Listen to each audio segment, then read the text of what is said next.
पुण्याला पावसानं झोडपलं, शाळा आणि कार्यालयांना सुट्टी। खडकवासल्यामधून विसर्ग कमी केल्यानं पाणी ओसरण्यास सुरुवात।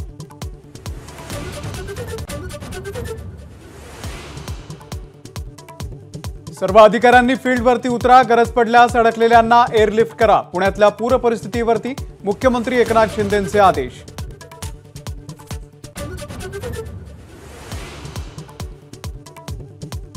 उपमुख्यमंत्री अजित पवार पुण्याला रवाना। पुण्यामध्ये उपस्थित राहून स्वतः करणार बचाव कार्याचं नेतृत्व।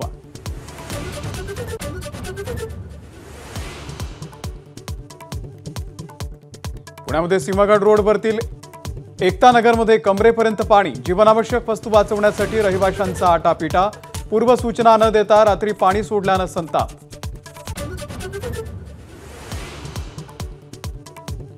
मुसळधार पाऊस आणि धरणातून विसर्ग, त्यामुळे पुण्याची जलकोंडी। रस्ते बनले नद्या, बोटींमधून मदत कार्य सुरू।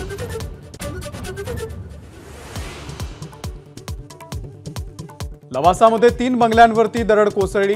ढिगाऱ्याखाली 2 जण अडकल्याची भीती। तर लवासा पानशेत रस्ता खचला, वाहतूकही बंद।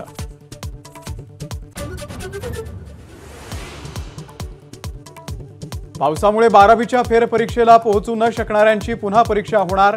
केंद्रीय राज्यमंत्री मुरलीधर मोहोळ यांची माहिती।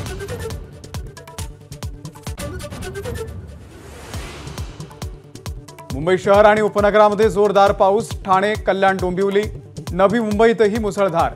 जागोजागी पाणी साचण्यास सुरुवात, वाहतूकही मंदावली।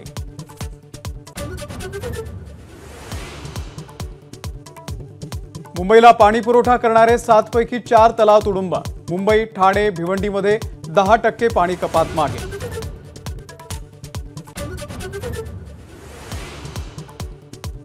मुंबईतील पावसाचा लोकल सेवेवरती परिणाम। मध्य रेल्वे 20 ते 25, हार्बर रेल्वे 15 ते 20 मिनिटं, तर पश्चिम रेल्वे 10 मिनिटं उशिरानं।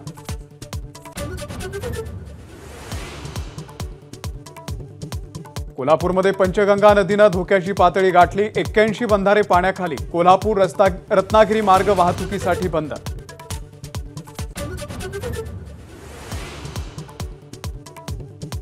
पदाधिकारी मेळाव्यामध्ये राज ठाकरेंचा स्वबळाचा नारा। 250 ते 250 जागा लढण्याचा निर्धार।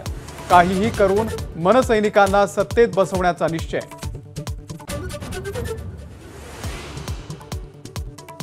मध्य रेल्वेवरती 27 जुलैपासून 6 दिवसांचा मेगा ब्लॉक। पुणे विभागातल्या 19 गाड्या रद्द। 22 एक्सप्रेसचे मार्गही बदलणार।